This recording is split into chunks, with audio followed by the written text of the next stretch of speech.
is going on, everybody, and welcome to the very first episode of Lady in the Dogpound.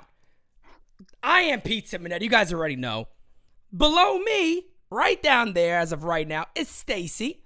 Stacy, how you doing? What's up? What's up? What's up? I'm going great. And beside me is the one, the only, Bad Dog.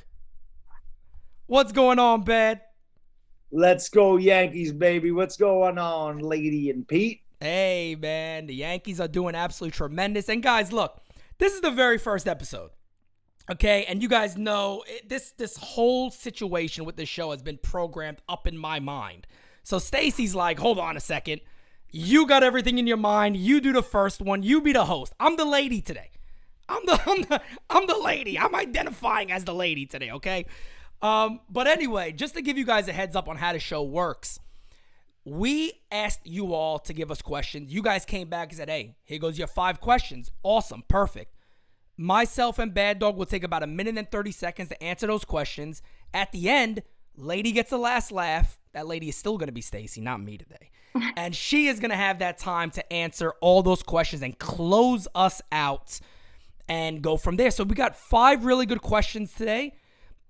It's exciting. It's fun. This is a brand new show for NyynewsTV. So guys, give us a couple of episodes to really get the understanding and the workaround of how the show's going to work. But right now, I kind of have it up here. Stacy and Bad are just along for the ride at the moment. And we're going to see how fun it is and how exciting it's going to be. But good thing is the Yankees are a great team. We got a lot of good questions. There's still some concerns. And the fans did an amazing job. So, Bad, are you ready? Are you ready to go? Are you ready to knock the house down? Let's rock and roll, baby. I am ready. It's like Al Bundy. Let's rock. Let's rock. Let's rock. Stacy, All right, if you want to begin, Pete, let's do it.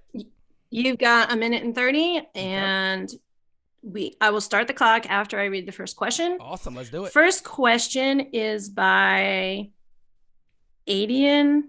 L.I. Yankee Kiba King. Mega. You could just say L.I. I don't. Yankee King. That's who it is. Okay. Everybody knows. All right. Oh, I didn't even realize that's who that was. That's him. So, first question by him is: are you all worried about the pitching staff and the high leverage it's thrown as a staff this early in the season? Are you ready? Yes. Set. Go. Let's do it.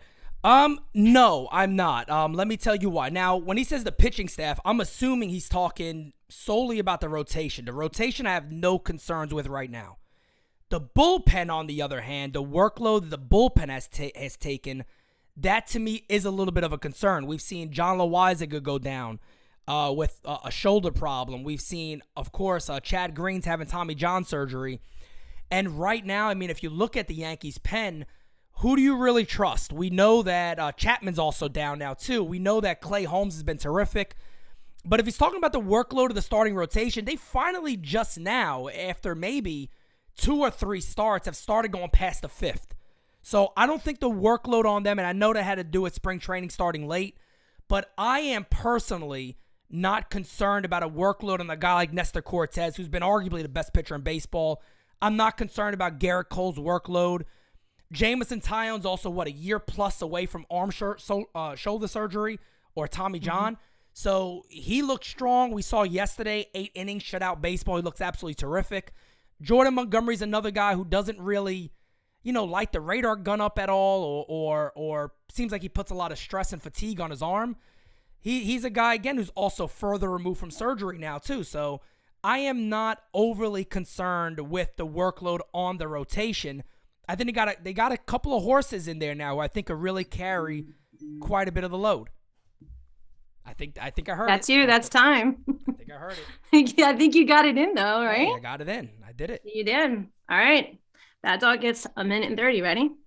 Ready? Go. Okay, well, Pete, I probably could not agree with you more, sir. I'll give you 2 reasons or 2 words as to why I'm not concerned about the starting rotation. His name is Matt Blake. The Yankees starting rotation has been unbelievable. And again, maybe he's talking about the high leverage of the fact that we really haven't scored runs and the pitching staff is constantly in 1-0, 2-1, 3-2 games. So they are high leverage. Pitchers really can't make mistakes. Our pitchers have not made mistakes over the course of the first 46 games. Obviously, you're going to have a stinker now and again. Unfortunately, it's been Garrett Cole, who seems like he's had had some of our worst games. But you mentioned the short spring training, and I think that had a lot to do with the fact that they were not able to go deep in games because they weren't able to get stretched out in spring training. So I'm with you on that. I do think that you started to see more length between Cortez. Tyone went 8 innings last night. So you start to see these guys get the pitch count up to around 100, 110, and I think that they'll be fine. But like you said, the bullpen worries me because they can get taxed. I think they were taxed last year. I mean, I go all the way back to 2004, and you could see guys like Paul Quantrill and Tom Gordon going back a long ways. They would get taxed. Loizaga has not been sharp this year. Chapman certainly has not been sharp. And Chad Green hasn't been sharp in the last couple of seasons. And I think that has something to do with their workload. So, yeah, I would be more concerned about the bullpen. The taxation on the bullpen as opposed to the taxation on the starting rotation. Is that too loud? No, we can. It's good because it's actually like we can actually hear it. So I'm like, okay, stop. Okay, perfect. I wasn't sure how loud that was going to be, so we're good. Okay, excellent. All right. Well, we're going to move on to question number 2. Question number 2 is by Brad Jewis. He says, would you give Florial an extended look at the Major League Baseball level? Would you hand Trevino the everyday catcher role? Ready, Pete? I'm ready. Go. I feel like I can sum this one up really quick. Yes and yes. I feel like almost that's it. Look, Estevan Florial is a weird guy because the Yankees, he's one of those guys that he feels like he's been in the Yankee system for like 20 years. He's like one of those guys that just been there forever. And he's finally putting it together in AAA. Everybody's excuse before a Florial was, hey, Pete, why do you want to call a guy that's hitting 206? I mean, he's not hitting well in AAA. Well, this year's different. He's hitting, I believe, as of right now, above 260 or 270, hitting for power, hitting doubles, stealing bases, playing a great center field.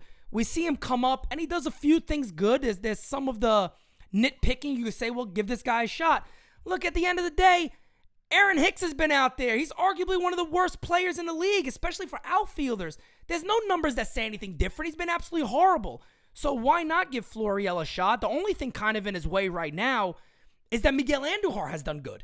And he's playing a decent left. He doesn't look bad in left field, which is good for the Yankees. But I would give Flo a shot. And then the Trevino question, I mean, really? Here's at the end of the day, here's how I feel about that. Trevino should be getting the majority of the catching spots for the Yankees. Higashioka, look, we know what he's been in the past. Defense hasn't looked the same this year. Jose Trevino's one of the best framers in baseball. He's one of the best defensive catchers in baseball. And on top of that, he's hit the ball. What more can you ask for Trevino? Okay. All right, you ready? Ready. Dog, you're up. Yes and yes. Listen, with the Yankee prospects, this is going on for years. We have all these prospects here about the high-end prospects, all high-end prospect. And somehow they get stuck down in the minors, and they never get a chance. Like Pete said, we've heard about Estevan Florial for like 5 years, 6 years. He never gets a shot. And now Clint Frazier wasn't ours. We got him in the Twins deal, or the Indians deal, but still, Clint Frazier never got a shot up here. Like, they don't give them a shot. And people could say, oh, yeah, look at he's hitting 125 or he's hitting 200. But, yeah, when they're playing sporadically and you don't get into a groove, it's hard to play every third or fourth day and get some kind of rhythm at the plate. So, yes, why not give him a shot? Let's see what he can do. You're 33-13. It's May. It's a perfect opportunity to give the kid a shot, give him 2 or 3 weeks and see what he does. If he can handle level, great. If he can't, oh, well, we look somewhere else. I don't think that's that big of a deal. As far as Trevino goes, I mean, seriously, there's more to catching than just hitting. Gary Sanchez, we all know how I felt about Sanchez. Couldn't hit, couldn't catch, couldn't run the bases, couldn't throw, couldn't do anything well. Nobody wanted to pitch to him. The pitching staff is very good, and I think Alex Trevino has a lot to do with the fact that the pitching staff has been very successful. He calls a good game. Like Pete said, he's one of the best framers in the league. So I for his defense alone, I think Trevino and the way he handles the pitching staff should be the starting catcher going forward. Bad Dog. Minute 30 is so quick. I have to throw this in there. My man Bad Dog had to throw Gary in there. Get him. We had to do it. We had to get him. Just couldn't help himself there. We couldn't. We can't do it. I'm surprised I didn't go there, but you know. I can't do it. Right? Oh Yeah. man, we're already through the first two, flying through it. That was great. Let's go. Let's go. All right. Question number 3 is by Mark Ferraro. Yeah. How good would Andrew Benintendi look in a Yankees uniform? All right, Pete, you're up. Ooh, okay. Andrew Benny. Well, one, he's Italian. I like that already. He's Italian. I like it already. 2, he makes contact. He puts the ball in play. And he's a lefty. Mm-hmm. So you know what? At the end of the day, if the Yankees, and here's the thing, the deadline is going to be very, very important this year. People think like, oh, you're doing good, so maybe you add. No, go out there and add. Make this ball club better. Make them the best team they can be. You can never be good enough. Go into that because you never know what happens in the postseason. Give yourself the best chance. And look, if you're looking around the league, we just talked about Estevan Florial. Andrew Benintendi's already doing what we hope Florial can do at this level. So Andrew Benintendi, if you could go out there and add a guy like him to already what Aaron Judge is doing this year, to already what Giancarlo Stanton was doing before he got injured, to already what a lot of this lineup is doing, you add a guy that could get on base, a guy that could field the ball. If, let's say, for an example, leave Aaron Hicks out of it, let's say he replaces Joey Gallo. That is a major upgrade. Yep. At the end of the day, I like Joey Gallo. I was hopeful that Gallo would be terrific with the Yankees, but let's be real here. I don't care about what analytic numbers you want to find. Find me where he's been good as a New York Yankee. Guess what? You can't. And Andrew Benintendi would be a major upgrade for a team that is not just looking to win a division. They're looking to win the World Series this year. And a guy like Andrew Benintendi is a World Series type move. Reminds me a little of when they went there and got a David Justice. Go out there and get a guy like Benintendi. Good reference. I like it. All right. You're up, Bad Dog. All right. Again, Pete, what else is new? I agree with you. Italian, automatically a plus. But yeah, listen, I've been on record as saying you don't need home runs to win. They're nice, but you don't need them to win ball games. You want guys that put the ball in play. You want contact hitters. You want guys that drive and runs in a variety of ways. Andrew Benintendi is like a career 280 hitter. His on base is about 350. He's hitting over 300 this year, and he has some pop. He's not going to hit you 40 home runs, but he's a lefty. He, mixes up the righties in the lineup, or he puts a righty in there. He could replace Gallo. I'd much rather have a guy that hits 280 and puts the ball in play, can draw a walk, and has a little pop. He doesn't need to hit 40 homers. We don't need to be built with 40 home run players up and down this lineup. You got boppers like Judge, Rizzo, and Stanton. Add a guy like Andrew Benintendi in there. You got another guy, like I said, he's a 280 career hitter. He can draw a walk, and he's a good fielder. I mean, Andrew Benintendi would be perfect for this lineup, and he wouldn't have to do everything. You know what I mean? They would overlook him. He could be he could be better in the Yankee lineup. If he's succeeding in a Royal lineup, imagine what he could do with the Yankees. I like the addition of Andrew Benintendi, without a doubt. I think he's a good ball player. The Yankees need these type of guys. These are the type of guys we won World Series with. Put Andrew Benintendi on the Yankees, I'd be happy with it. All right. I agree. You beat the clock there. That was awesome. You could beat the clock. Hey, if you think a question is just this, yep, you could do that. Yep. Ditto. Have a great day. I almost felt that way about the Florial and Trevino one. I'm like, yeah. Come on. Yeah. What am I gonna say? What am I gonna say about that one? All right. Question number 4 is by G Avenger 3. When or will the Yankees move on from Aaron Hicks? So we're back talking about this. You can start your rant in T-minus 2 seconds, and Pete, go. Oh man, yesterday is when they should have been done with Aaron Hicks. Let's get real here, guys. This is not a major league ball player. I'm so sick of people talking about this guy. Oh, well, Pete, he takes pitches. That's good enough. No, it's not good enough. For what team is that good enough? What is your quality? Okay, my quality is I look at balls fly by. That's my quality. That's all I do. Guess what, guys? We can do that. I'm not a professional ball player. Bad's not. We can do it tomorrow. We can sit up there and look around and go, maybe I'm going to draw a walk. Guess what? Aaron Hicks does nothing else. You used to be able to say, well, Aaron Hicks is going to pop you 15 homers probably, right? You used to be able to say that he has 1, 2 extra base hits all season long. A slugging percentage under 300. How is it even possible? An OPS under 6. Guys, this is not a major league ball player. He's just not. And he shouldn't be on a team. When you start saying things like, well, he's valuable to the Yankees because he takes some pitches. I'm not expecting to win a World Series. I'm just not. If that's your mindset, I'm not expecting to win a World Series. I want 1 through 9 to do something that is extremely valuable. Aaron Hicks does nothing. We talked about Trevino before. Great catcher. That's good enough for this team. Aaron Hicks doesn't add nothing. You used to talk about his defense. He has a noodle forearm now, and he takes the worst routes in baseball. He has no speed. This guy had the nerve and the audacity to talk about 30-30 this year. CC should have got him in a headlock when he said that. That's all I got to say about Hicks. Get him out of here. Yesterday he should have been gone. All right, you're up for a rant there, Bad Dog. Go ahead. How long do I get? I beat the clock last time. I could rant on this guy for 10 minutes. Aaron Hicks sucks. There's no question about it. What the hell is he here for 7 years, $70 million up there with the Jacoby Ellsbury contract? Terrible. Pete, he's not only not slugging 300, he ain't slugging 250. This guy is trash.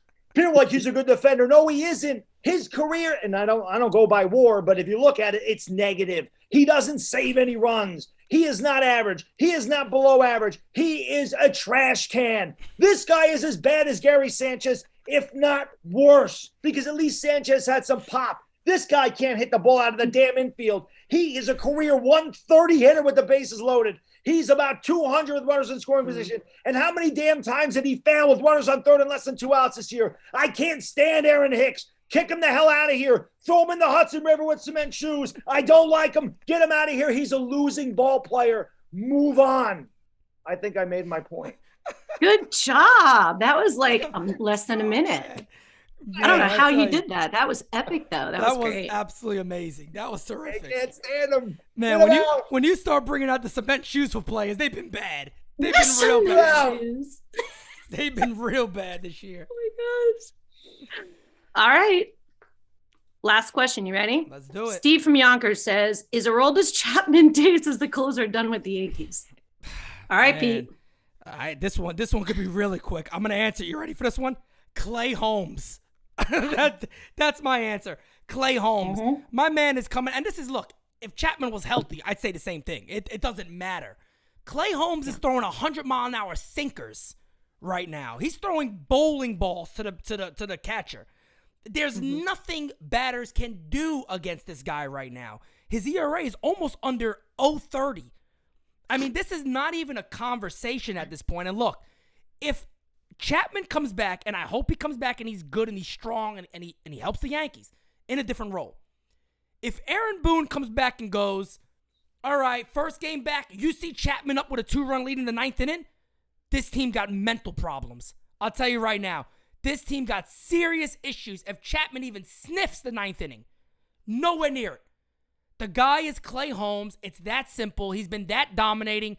I don't need to go any further. I could have stopped at Clay Holmes, but I decided to give a little more. Clay Holmes is your guy. Leave Aroldis Chapman where he is. Find a different role for him. Whatever that may be. Maybe he excels in it. No longer the closer. Bingo. Okay. Bad Dog, you're up.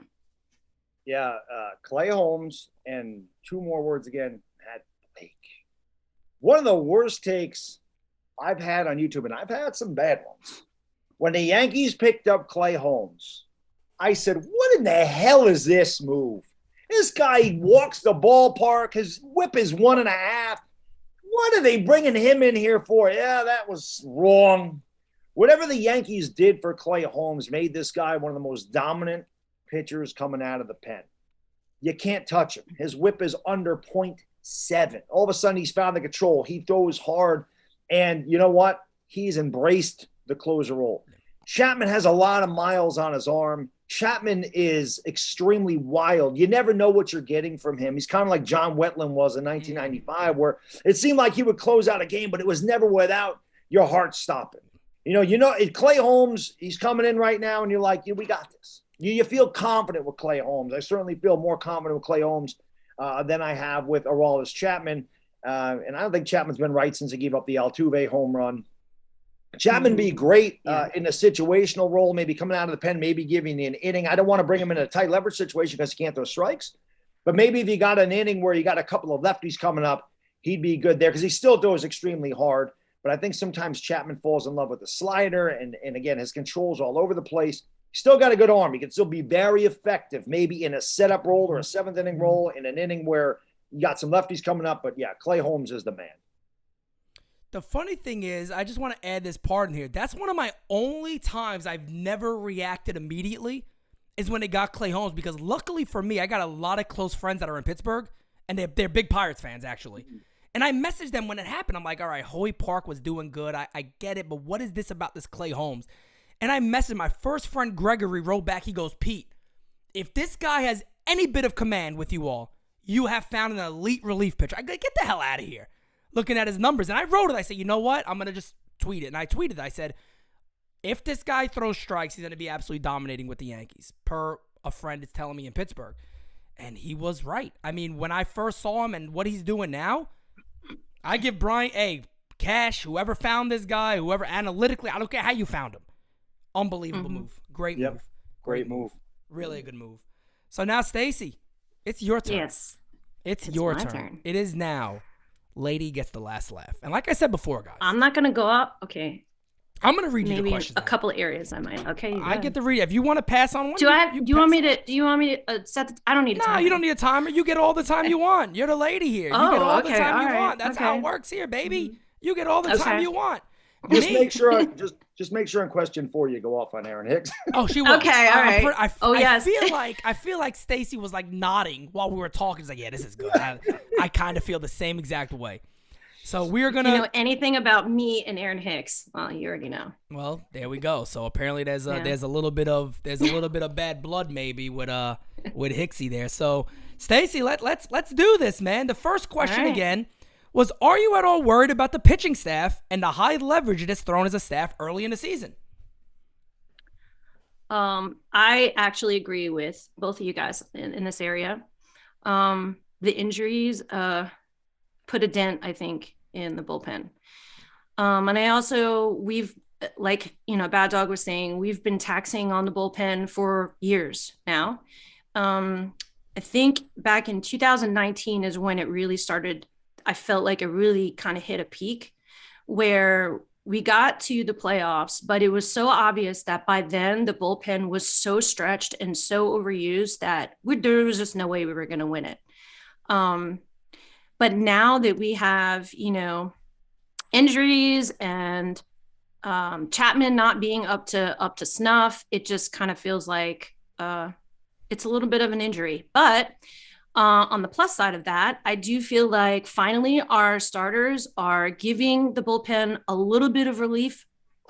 Recently they've been having a little bit more longevity, which is a plus. So I'm hoping that continues. I am really hoping that there will be some moves made because there's no way to know what more injuries will occur because, we're famous for that. And also when anybody's going to return and if they return, if they're going to be any good, because Green was already kind of on his way down. So yes and no. Okay, hey. I think I summed it up. Yeah, no, yes and no's work. I agree. Kind of like what I said earlier, what both of us kind of said. The bullpen, I'm a little concerned about. Yeah. The rotation, how can you be concerned about this rotation right No, now? I'm not. God forbid injuries, knock on wood. We don't want that. Yeah. But they have been so friggin' good. I mean, they're the best rotation in baseball right now. Completely lights out, yeah. No doubt. And I will say this, though. I do feel like games that have been closer is when our offense really needs to kind of give our starters some more cushioning there. It's been way too close. There have been way too many games where it's just too close, and you're just like, one run here, one run there, and we're about to lose the game. So I do feel like, thankfully, that hasn't really shown up yet because we are 32 and what's 33 and 13. 33 and 13. Okay. So thankfully we've managed to walk away unscathed in some of these games, but I do feel like the offense needs to back up the starting pitchers a little bit better, just a little bit better. I agree. And I do feel like there's a handful of players that are consistent with showing up. We need more consistency throughout most of most of the batters. So for instance, like we want to talk about Gallo, just not doing anything. Hicks not doing anything. There's too many players that are just kind of not really showing up for it. Right. So anyway, that's different. Well, question number 2 kind of goes right into that, right? Would you give Estevan Florial an extended look? And what about Trevino being the everyday catcher? Yes. I don't think a question about Trevino. Like, why would that even be a question at this point? Yes, everyday catcher, 90% of the time. He looks like, and I feel like the more we've used him, the better he's gotten. Like, instead of just in and out and in and out, like I can't stand that. If you're going to use a guy, if you're going to pull a guy like Florial, put him out consistently, game in and game out, game in and game out. None of this taking him down and putting him up. I think like he mentioned about Clint Frazier, they were doing the same thing with him where constantly starting, not. You just can't do that. You got to give these guys an opportunity to get into the groove of the game consistently. So yes, on Florial, but see, now you brought in Andrew Benintendi. Yeah, and that's like, right into the next question. You can jump right into that one, actually. Andrew Benintendi, how would he look in a Yankee uniform? It doesn't make sense. Okay, yes. And I would actually go with Andrew Benintendi over Florial because he's proven in the big leagues. And if he's going to show up the way that he is on the Royals, what is he going to do for an actual winning team like the Yankees? Like, I feel like he would crush it. So, and he's not, you know, a home run hitter, but he's a consistent hitter. Yeah. So, and that's proven. So I say go for that. And let's see, how old is he? 27, I think. 27. Yeah. Come on. This is a no-brainer. Yeah. Yep. Yeah. No, he's already proven in the big leagues, which just makes me kind of sad because I do like Florial too. So yeah, a little conflicted. It's funny just to throw it out there. I mean, one of the things that I'm going to shout out Gary Sheffield Jr. He brings this up a lot, and it makes a lot of sense. Is if you could go out there and get a guy who you hope your prospect can be, you make the trade every time. Yeah. And yes. I mean, we already know Benintendi would be unbelievable, but actually leading into the next question, who Benintendi possibly could replace. And there we go. This is going to be fun. When or will? I love the when or will. Like I said yesterday, the Yankees move on from Aaron Hicks. Okay, so here's a question. If he is legit injured again, it's time to get rid of this guy because he is a liability. He sucks at the plate and just now is defensively starting to tank. Defensively was his whole thing for so long. Yankees fans, Hicks is elite in the outfield. He's not anymore. He's not at the plate. He's not in the outfield. He's not anything. And he's consistently getting injured. Time to move on from Aaron Hicks. Yes. So let's replace him. No doubt about that. I have not liked Hicks from the beginning. And I got so much heat for it on Twitter. Because I didn't, Hicks, what? No, not and I'm just sitting back like, all right, well, y'all gonna see when this pops up but he's consistently injured. Has not shown elite status yet. So it's time to move on. And Andrew Benintendi, Florial, I'm good for both of those guys. And before I get to the last question, I just got to throw this out here because here's a question to Yankee fans, and maybe it's the younger Yankee fans who aren't familiar with winning as much as we are. When did we become, and this is a question, Bad Dog, I want to throw this one out there, and Stacey, of course, you're going to finish this off for us, but you'll even answer this too. When did we become okay with mediocrity? When is mediocrity okay for the New York Yankees? When has it been okay to say, you know what? It's okay to have one garbage guy in the lineup, or it's okay to have two guys that are terrible. We can live with that, and yeah, you can. But when has it been okay for the Yankees to accept mediocrity? I think what happened here is you look at you mentioned we're older. I mean, we have experienced the dynasty Yankees. We know what it takes to win. And I think we haven't been back to a World Series. We haven't been to a World Series since 2009. So if you are old enough to remember that, you're at least 20. I mean, so if you're 15, 16, you're not used to seeing the Yankees win. And I think maybe you're like, well, we're good, but they don't understand what being the Yankees is and what it means to win here. We are the New York Yankees. You're the most successful franchise, not in the history of baseball, but in the history of sports. Yeah, that's right. We expect to win here. Anything less than a World Series is unsuccessful. Is that fair? Probably not. But that's the way we were wired as Yankee fans that saw the tremendous success with the core four, the Jeters, the Bernie Williams, the Posada, the Pettit, the Mariano Riveras. We saw this. Aaron Hicks is a losing ball player. He's a losing ball player. He does not give you anything going forward. He's a complete empty at bat. You can't rely on the guy in the field, on the bases, or at the plate in a big situation. 30-30 is ridiculous. The man never hit more. He had 27 homers one year. His career high after that was 15. He stole 50 bases in a 9-year career. He stole 50 bases in 9 years. How the hell was he going to steal 30 bases? He can't even on base 30 times to steal 30 bases. He sucks. Stacey, I want to throw that one back to you too. Do you have anything to add on why it's okay all of a sudden for the Yankees to No, have and you know guys? what? No, but I'm going to have a little bit of a rant here because I am really sick and tired of Twitter people. Anytime I am upset about a loss, saying, well, you can't win them all. Or like when Cole was just not doing good, it was about a week ago, and I tweeted about it, and someone, well, he can't win everything. He's human. I know that. That doesn't mean that I still cannot be upset at a subpar outing. Yeah. That I can't be upset at a loss. Every game counts. And you know when it counts, because at the end of the season, when we handed a damn wild card again, instead of actually, owning the division like we should be, I'm tired of it. I'm tired of one game out. It's time to be at the top, stay at the top. And if certain players are just not being their best at the plate, or defensively, or a liability because of injuries, it's time to move forward. There are other players we can get, or who we can, take from the minor leagues that we have in our system that can move up. Like, it's not like an end all be all with one single player. Okay.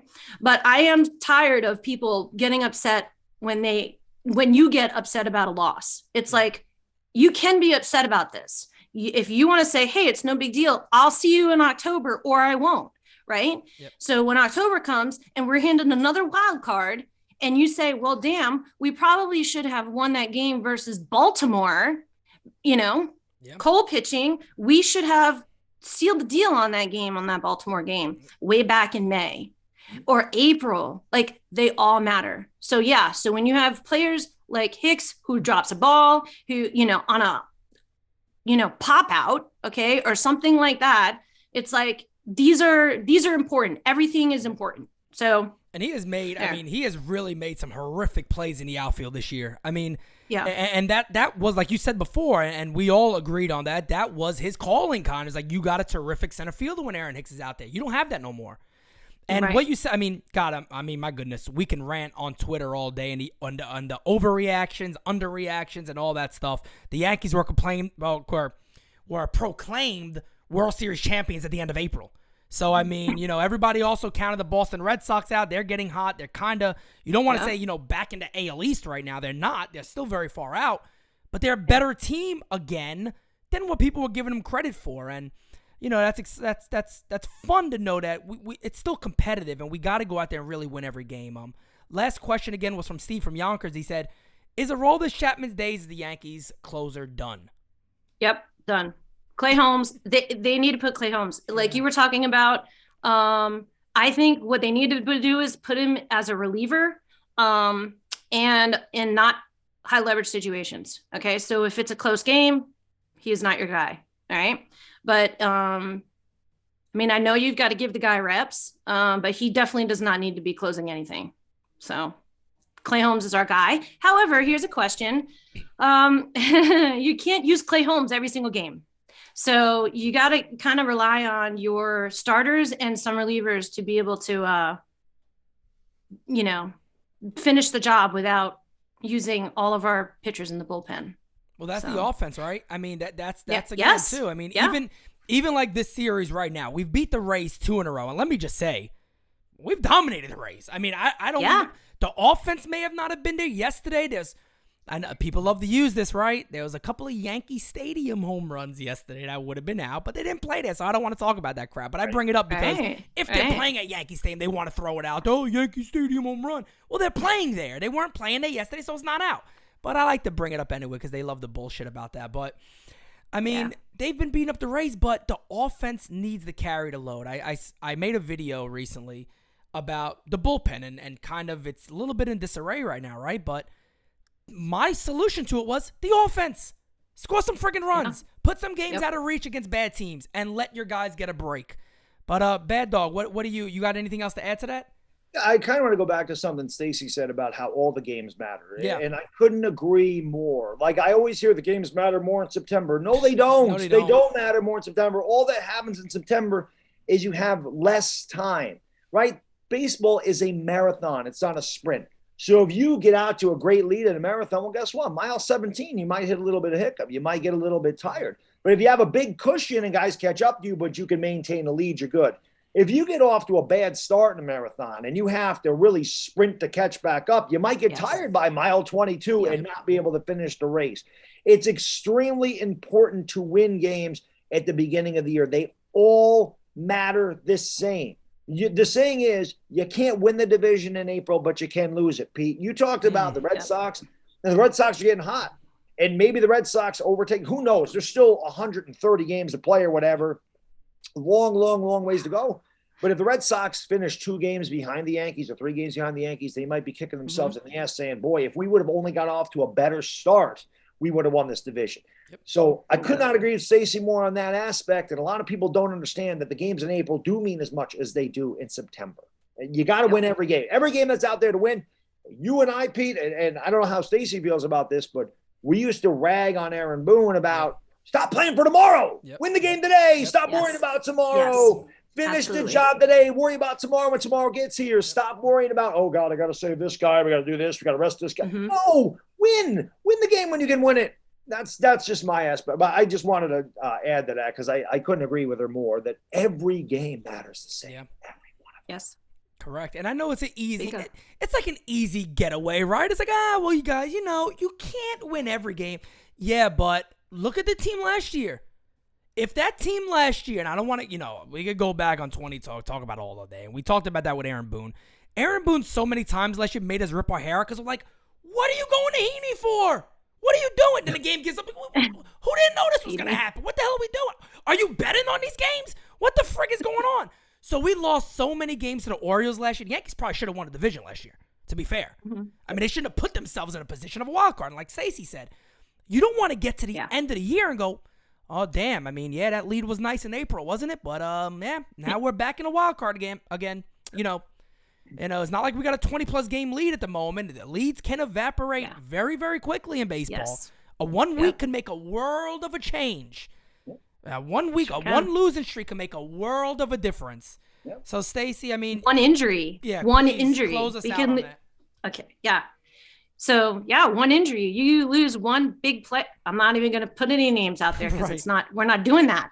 Okay. But like a key player, you can lose a key player to an injury and all of a sudden it changes the whole trajectory of where this is going to go. But if we have a big enough cushion, which we seem to do right now, and that's good, and hopefully we can maintain that.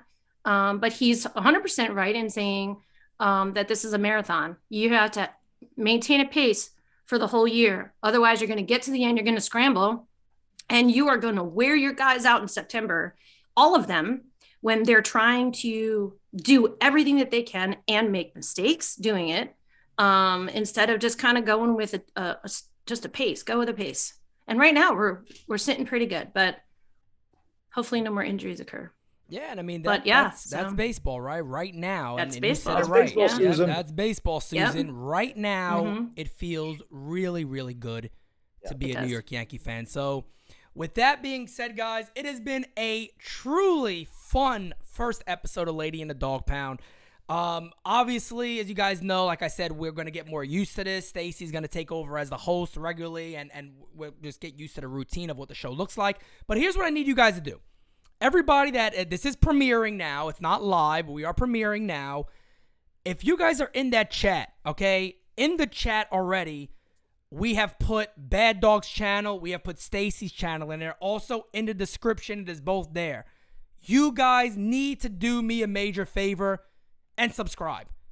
Bad Dog is closing in on 100,000, which is absolutely phenomenal. I mean, that's a round of applause right there. This man has put in the work. He has done the job. And by all means, he is about to hit 100K. Bad, what are you, about 1,500 away, you said? Yeah, I'm about 98.5 somewhere. Look at that. I mean, guys, let's get him there, Gotta please. Get him there. If you follow NYNewsTV, you got to follow Bad Dog. It's truly that simple. Yeah. Same thing for Stacy. Stacy's newer on YouTube, but I think close to 200 subs.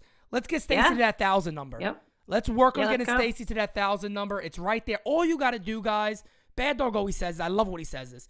It doesn't cost you nothing.